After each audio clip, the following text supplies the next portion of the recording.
goes scot-free, yet in your view, he was culpable. Of course, once a case is withdrawn, he's set free. And the DPP has, under the Constitution, Article 157, to charge, not to charge, to withdraw with the concurrence of the court, or not to withdraw and proceed on to the conclusion of the case. Komachelo eni moko kuom jokanyo mag duond bura mar ODM e kaunti ma Kisumu dwaro ni board matayo yiere duond burano mondo tieke ywaruok mantiere tende duond burano e kachung bura manyando. Ywaruok makamano osemiyo yiero e kuonde chung od bura 7 e kaunti no ma Kisumu ok nyal dhi nyime. Alan Obiero miwa ler mathoth ewi wachni. Samuel Nyabinda ma en jagoro mar duond buch ODM e kar od bura ma Kisumu Central wacho ni ywaruok mantie kar od burano manyando nyaka koro tieki ni mar othiro weche dongruok mar duond burano e kaunti duto ma Kisumu nikech ok ginyal timo yiero mar kaunti. E yiero manyo mar party manche neno chakore grassroots makoro nyo wadhi e counties. No kotimore no maber ahinya kaka Kisumu County kama osebedo kuku kata chuny party marwa ni wan Kisumu County okwatimo yiero nikech achiel kuom constituencies magwa ni ne nitiere gi koso winjruok. Gino an kaka jagoro nyoko mora ahinya to wakwayo National Election Board mondo ng'iye yo mapiyo madigi los godo ywaruok mantiere e constituency no mondo mi watim yiero kaka county. Nyabinda wacho ni kaka jochama mar ODM gin kwe magidwaro kendo ywaruok ailago kubikelo ber.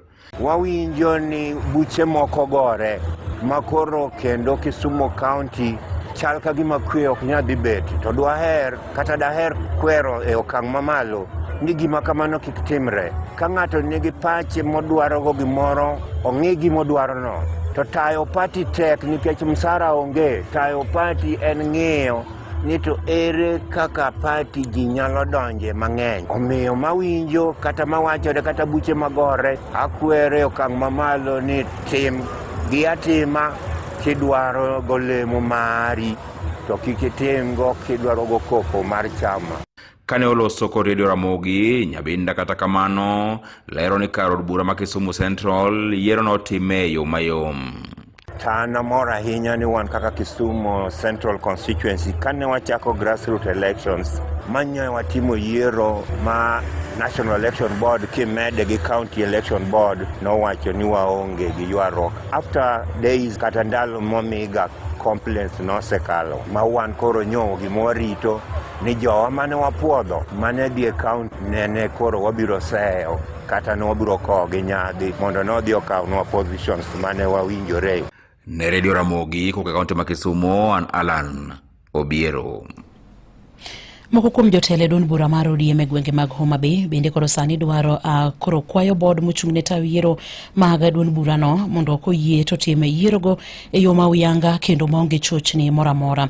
Moko kuom jokanyo komiti mar duond bura no sani timo campaign mar laro lemo mopogre e duond bura no kamotingo lemo mar jakom komiti no jagoro kanyakla kod kom mar jakeno. Jakom mar duond bura no e Wangching Ward Zakario kod nyawadgi makanyaluo David Ondoro okwayo duond burano mondo bag yiero go e yo makare mondo miki gilal johera mag duond burano mar ODM.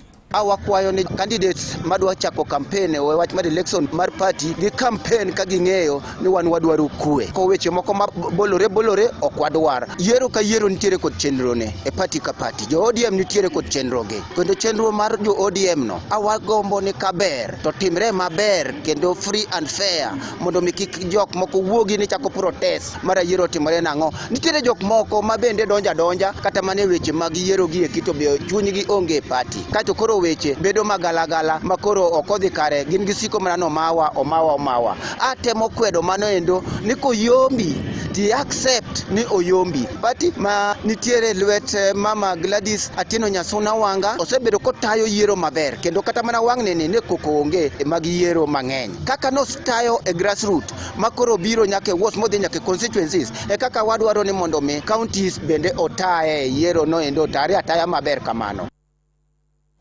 Ondoro koro okwayo jogo mabendo lap dhogi ndong' ne kom mar ka chung'od bura ma Kasipul Kabondo mondo miyo nyakwe e seche ma gitimo kampen ne yiero madundo mochan bag tarik 29 dwe mar 11 higani. Weche mag yiero kik pogwa kaka oganda, to weche mag yiero nego bed ni riwowa. Akwayo kaka jachama kendo akwayo chama wetena duto te ni wamakre uru lwedo gi lwedo e seche mwadhi wuothe kor gwenge ka wawuoyo gi oganda wa mondo wayud jatelo madhi represent wa Kasipul, to wamakre uru to wago mbaka kaka joka ng'ato mondo mi wadwayud candidate ma oganda wa duto biro bedo ka ong'eyo ni mane jatendgi. Kendo wakwayo gi muolo ni e seche gogo ma ng'ata chielo yudo nafas mar telo to wariwe uru lwedo nikech ng'ata chiele ma nyaka bed jatelo. Telo ok nyal bed gi ji 5 kata ji 2 at a time. Ka wang' wayudo jotendwa e county e party leader kata wadwayudo jatendwa Kasipul, to duto te jowa mano dhi chung' ka laro kombe go eko. Wagombo ni tok yiero waduog wamakre uru kanyakla.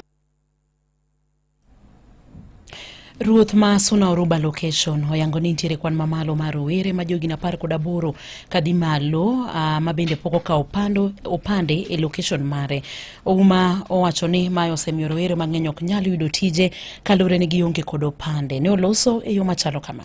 Jito setemo kao kipande to pok wachopo limit mwa pok wachopo kiwango mwadwa to our expectation. Koro uptake podo kodhi malo ahinya. Tie ji mang'eny ma pok kao kipande mano mi wapo organize mondo ji obiro kao kipande. Nyaka ng'ato bed gi birth certificate, ID photocopy ma janyuol, to ng'ata be pok no kao kipande mondo bi.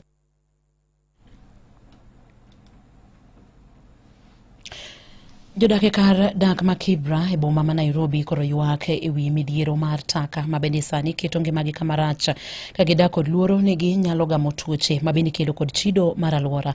Ripota marwa Martino Nyango miyo waler mathoth wi wachni. E kar dak mongore ma Kibra, thoth alwora ka moting'o peini kachiel kod miteche oselokore kuonde mag wito taka ka jodak makono koro nyiso luoro ni taka ma kamago keto ngimagi e andaki mar gamo tuoche mag nyaldiema e kind tuoche mamoko mag ich mikelo gi alwora mochido. Mimi naitwa Robert Wanga. Mimi nafanya kuuza samaki hapa 42. Na shida yenye tulio nayo hapa ni shida ya takataka. Takataka inatusumbua sana. Kwa hivyo ndio tume watu wa biashara. Na hata saa zingine mimi huona wale ambao wanaishi hapa wengi wanakompleni mambo ya tumbo. Wanaona ni kama hii takataka inawaathiri sana. Inaweza hata kuleta kipindupindu. Kalure gi takago, johala mag chiemo wacho ni giyudo lal mathoth. Wira ni thoth jonyiewo sani koro claim gi kata matin. Ya imeathiri kabisa paka business. Kitambo ningeuza kama hakuna takataka ningeuza hata 100 pieces samaki 100 kwa siku. Lakini sasa utauza moja ama mbili, kama imeenda vizuri utauza 3 sababu watu hawataki mazingira machafu. Giwacho ni gisebedo gi midhiero makamano kuom thuolo mar higni 3 mosekalo ka okenge duto mosebed kikawo gi riwruoge mamoko mar golo takago osegoyo Lwanda kalore kod taka mathoth mosebed kipuko odiechieng' kodiechieng'. Zakari Otieno en fundi bao e kar dak ma Kibra. Jina langu ni Zakari Oumakea. Mimi ni fundi carpenter wa hapa 42. Na hapa 42 kwa miaka 3 iliyopita tuna shida sana ya mambo ya takataka. Takataka imejaa hapa 42 kiasi kwamba hata njia tulikuwa tunapita kwenda Jamhuri kutoka 42 roundabout imekuwa na shida sana. Inaziba njia, tunaanzisha kwingine tunapita. Takataka imejaa mpaka relini na Giwacho ni sirikal mokalo negologa takago to masani motele gi Gavana Johnson Sakaja to pok gineno kata matin. Magavana waliopita kwa kweli wamekuwa wakijitahidi, kila baada ya wiki walikuwa wakitoa takataka, hivyo haikuwa imejaa hivi. Lakini huyo kiongozi ambaye tuko naye sasa hivi, huyo Sakaja, kidogo imekuwa na shida kubwa sana kwa wakazi wa maeneo haya kwa jumla, iwe wafanya biashara hata wenye vibanda vidogo vya chakula walihama hapa kwa sababu hawezi kuendelea kukaa kwa jinsi inzi kwa walivyotapakaa eneo hili la 42. Okang' marwa kata kamano mar twak gapisa maduong' mochung'ne weche mag rito alwora e kaunti ma Nairobi ne ogoyo Lwanda. Ne Nyakalondo mar Ramogi, an Martin Onyango. Imedo winjo matuch e kor gwenge gi Roda Odhiambo. Duol mochung'ne kedo kod yedhe mamero ji Manona Kada oyango ni kwan nyithindo manyiri masomo e mbalariany matiyo gi yedhe mamero ji sani omedore pacho kae. Maen bang' yangore ni moko kuom yedhe mamero ji masani loso gin mana mago mageto nyithindo manyiri. Joja oko ni giler mathoth kawuok e kaunti ma Mombasa. survey ya NACADA imeonyesha impact ya drugs hapa coast inaendelea kuongezeka, na tunahitaji leadership ya kanisa, tunahitaji leadership ya Waislamu kuja pamoja, kwa sababu hao ndio wako na washirika wengi. Wakiweza kuongelesha hao washirika, then tunajua Kenya iko safe, tunajua coast iko safe. Mano Laktar Yvonne Orlando maina pisa bad migao mochungne wach kedo giedhe mameroji NACADA kaleroni nondo gi oyango ni kwan rowere to chutho manyiri matiyo giedhe mameroji omedore e pachoka. Kumekuwa na hizo kesi za vijana wadogo wanapiga watu na panga wakifukuzana. Tunajua kama hiyo lazima kutakuwa na bangi ndani, lazima kutakuwa na mihadarati ndani. So lazima kama community, kama kanisa, kama Waislamu tukuje pamoja wote, tusaidiane ndio tu protect watoto wetu na tu protect future yetu ya kesho. Kani oloso Mombasa eromo mane okelo kanyakla jotend dini mar rango kaka ginyalo rakore gi wach yedhego, apisano ne okoni ma timore ni mar jolos yedhego sani loso nyaka mago mageto nyithindo manyiri. Hizi emerging drugs zinatengenezwa ina maana that zina target hawa watoto wa kisichana.